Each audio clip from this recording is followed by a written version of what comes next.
Bienvenue sur Croque ton quartier pour les nouveaux visages qu'on rencontre ce soir. Ça me fait vraiment plaisir de vous accueillir ici, malgré le contexte qui est un peu particulier là, de COVID. Et là, on n'a pas pu le publiciser comme à l'habituel parce que là, on savait pas trop la capacité pour garder le 2 mètres. Fait qu'avant de commencer, je veux juste faire un petit rappel qui est très important encore, de garder le 2 mètres entre tout le monde. Il y a le visuel, la bourre, la désinfection, puis toutes les règles d'hygiène qu'on se fait dire depuis plusieurs années, ça va faire long, depuis plusieurs mois sur le toussage et tout dans le coude et tout ça. Fait que, merci de collaborer là, à bien faire les choses avec nous, comme ça nous aide à avoir une belle réputation pour la ville et puis le voisinage et tout ça. Parce qu'on a ça à cœur, que le projet porte son nom là, d'une belle façon. Donc, il y a le comité qui est avec moi aujourd'hui. Je vais compter une partie parce qu'il y en a beaucoup qui sont en vacances aussi. Fait que, ils sont ici en vert. Je les retrouver avec leur chandail vert et noir. Allez, bon. Non, moi, j'ai pas mis. Il y a aussi... je vais les remercier chaleureusement parce que c'est toute cette gang-là qui est derrière moi aujourd'hui. On travaille fort pour avoir un bel espace collectif. C'est tout 100% bénévole, alors on est très fiers. Il y a aussi les bénévoles qui s'occupent de la place éphémère, aussi de la construction, qui ne sont pas nécessairement dans le comité, qu'on salue aussi chaleureusement. Il y a Refavi, qui est ici, Alain, qu'on remercie beaucoup. C'est notre organisme partenaire qui nous permet d'avoir des assurances et tout ça là, pour avoir l'autorisation de fréquenter le terrain pendant toute la saison estivale. Il y a la Ville de Québec, M. Jérémy Ernoul, qui est notre conseiller d'arrondissement, M. Jean-François Gosselin, qui est le conseiller d'arrondissement dans Sainte-Thérèse. Puis maintenant, on touche de plus en plus Sainte-Thérèse, fait que tout fait du sens. Avec Mme Vignola, Mme Vignola, qui est la députée fédérale. Merci d'être là, ça nous touche toujours de voir vos belles faces ici, parce que c'est le fun de voir que vous êtes avec nous pour souligner ça. Sinon, merci à tous les citoyens ici qui sont là, qui fréquentent l'espace, qui nous donnent des idées, qui participent aux activités. Ça nous donne toujours une belle motivation de continuer. Donc, j'en profite juste pour... J'ai essayé d'être concise, là, pour faire un petit bilan quand même de la dernière année, puis des objectifs pour la prochaine année. Ça va nous permettre de remettre sur pied tout ce qu'on fait. Fait qu'on est officiellement au BNL. Et là, je vous demande vraiment d'applaudir! Fait que là, on a pu vraiment bien écrire tout ce qu'on était parce qu'on se connaissait bien. Puis c'est fait, on est bien fiers. Cette année aussi, dans le contexte COVID, on a eu des nouvelles idées. On est toujours très créatifs. Il y a les croques mobiles qu'on a fait. Ceux qui étaient dans les croques mobiles, parce que c'est au-delà du comité, puis lever la main, là, ceux qui ont participé, Francine, c'est ça, Stéphane. C'était une escouade, en fait, là, qu'on était dans notre voiture, puis on allait dans les résidences de personnes âgées, mettre la compagnie créole, d'autres chansons, parce qu'eux, ils étaient pris dans leur résidence, et qu'on voulait mettre un peu de gaieté autour de leur vie, là, vu que c'était un peu compliqué de se divertir à ce moment-là. Donc, ça a été un beau succès. On a eu beaucoup de personnes qui ont rejoint notre page aussi suite à ça, là, dans Sainte-Thérèse, justement, là, qu'on a connu des nouvelles personnes. Il y a aussi le projet Croque mon potager, qui a été 40 bacs de jardinage qui ont été trouvés dans tout le Beauport. Ça a permis vraiment de lancer des potagers de façade, puis aussi de faire en sorte que les gens se partagent des récoltes. Puis ça, là, vous envoyez, c'est des bacs comme ça. Gênez-vous pas, là, si vous envoyez sur les terrains, allez-y. Là, moi, j'ai des tomates qui sont près de chez nous et qui attendent que vous ayez les manger. Puis, il y en a beaucoup que c'est ça le feedback qu'on a finalement, que les légumes sont prêts et les gens n'osent pas. Puis on veut changer ça, la mentalité. Nous autres, ce qu'on mesure cet été, c'est pas combien de personnes qui mangent des légumes nécessairement, c'est la mentalité qui est en train de changer sur le partage, sur la solidarité. Les surplus vont aller aux cuisines collectives là, si ça repart officiellement. C'est à suivre. Puis, c'est ça, finalement, on a aussi pris part à la réflexion du plan d'action pour l'agriculture urbaine de la Ville de Québec. Donc, on a été parmi là, les personnes là, qui ont réfléchi à ça, puis on était bien très, très heureux là, d'être sur cette table-là, si on peut dire. Fait que c'est à suivre là, ce que ça va donner, les retombées de tout ça. pour 2020-2021, on voudrait avoir l'autorisation de fréquenter l'espace ici de façon annuelle parce que là, on l'a de juin à septembre. Puis on aimerait ça avoir un foyer permanent qui nous permettrait, au lieu d'avoir notre foyer roulant, de faire des feux même l'hiver pour qu'on puisse se voir aussi, là, puis prolonger notre quartier solidaire et dynamique. On voudrait aussi être un organisme reconnu par la ville. On aimerait ça planter en sol. Depuis le début, c'est notre objectif et c'est encore notre objectif pour 2021.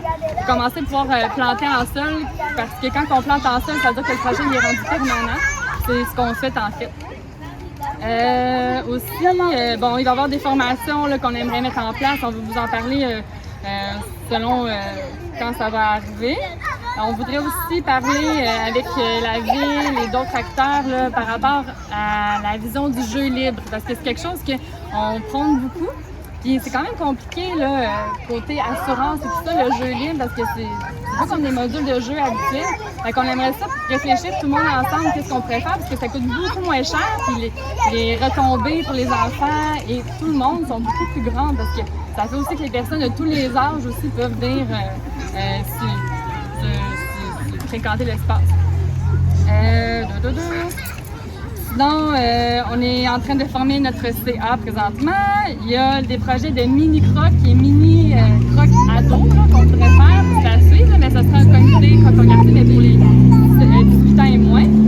Puis, on voudrait aussi faire des échanges là, avec le projet là, sur le terrain des sœurs là, pour avoir une cohérence dans le quartier avec ce qui s'en vient. Là. Le but, c'est pas mettre des bâtons dans les roues du tout. C'est juste de trouver une façon de collaborer pour qu'on puisse avoir toutes nos couleurs avec eux aussi et de faire quelque chose de chouette.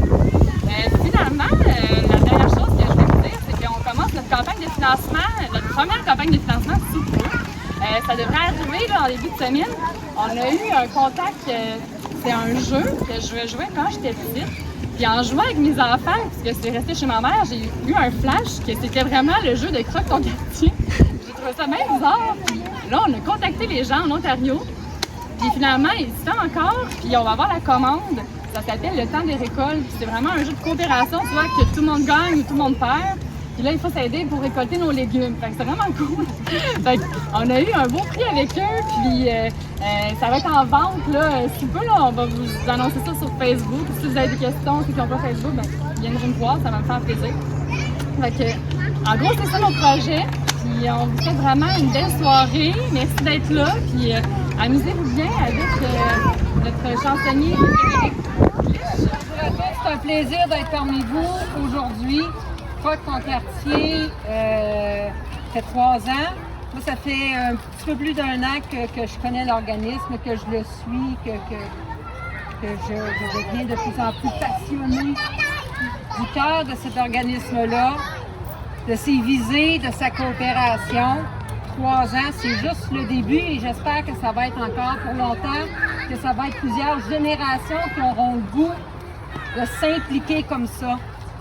Parce que la politique, c'est une chose, mais ça se fait au quotidien, par l'implication citoyenne, et vous êtes l'exemple parfait de ça. Pas besoin d'être dans un parlement, pas besoin d'être dans une mairie, c'est au quotidien que se vit l'implication et que se vit le changement. Et vous en êtes l'exemple. Fait que, sérieux, merci d'être là. Merci à vous autres d'avoir eu l'idée. C'est une idée extraordinaire. Puis longue vie à Croque ton quartier. Bonne journée. Moi, tout ce que j'ai à vous dire, c'est que vous êtes un témoin de la résilience malgré cette période. Merci à toi et l'organisation pour avoir tenu cette activité. Merci de votre participation. 3 ans, effectivement. On est là ensemble depuis le début. Et puis, on espère que ça va continuer d'avoir tout le rayonnement que ça a actuellement. C'est grâce à vous. Continuez de participer, continuez de vous impliquer. Si vous êtes là ce soir, encore une fois, c'est parce que il y a quelque chose là, c'est rassembleur. On voit les enfants, là, une adulte et pyjama de Formule 1, ça marche très bien en plus, c'est trop facile. Alors, écoutez, moi, tout ce que j'ai à dire, on va continuer de travailler ensemble pour vous. Vous avez des idées, des moulées. Puis, écoutez, on va s'arranger pour que ça fonctionne et que tout le monde puisse en profiter. L'année prochaine, je vais faire pousser des trucs, puis on devrait être bon pour partager des concours. Et c'est toujours un plaisir de vous voir, puis je ne veux pas répéter tout ce qui a été dit, mais c'est sûr que c'est un exemple de résilience, un exemple d'implication citoyenne. Et c'est certain que tout ce que j'aime le plus dans votre projet, c'est que c'est fait par des citoyens, pour des citoyens. Donc, non seulement vous avez uni les idées, je dirais l'idée, mais non, vous êtes tellement rendu avec plein d'idées. Vous les appropriez aussi, vous en occupez, vous l'entretenez, donc c'est fantastique. Puis en cet été un peu bizarre, on va le dire comme ça, avec la pandémie, quand j'ai reçu l'invitation, je me suis assuré que j'étais dans le coin ce soir, puis c'est le fun, hein? C'est le fun d'avoir du monde, puis on a hâte d'être passé après cette COVID-là. Puis continuer le bon travail. Et je dois absolument aussi vous transmettre les salutations de Steven. Oui, c'était sa fête. Le président de l'arrondissement a eu... Non. Voilà pas que je dis son âge, je vais le dire quand même. Il a eu 60 ans hier. Ouais. Donc, contre son gré, ce soir, il était fêté. Donc, il fait pas son âge, il est en pleine forme et il vous transmet ses sincères salutations. Il aurait aimé ça être ici ce soir aussi, mais sa soirée était réservée pour lui, pour le fêter. Il entre dans une nouvelle décennie, donc ça valait la peine de le souligner. Donc, toujours un plaisir, puis bravo, puis mon collègue Jérémy, je pense qu'on est... pour ça, on est toujours d'accord. Donc, si vous avez besoin, on vous supporte avec la ville dans vos démarches. Puis j'attends encore avec impatience votre conversation. Merci! C'est qui? Chantal qui est représentante, mais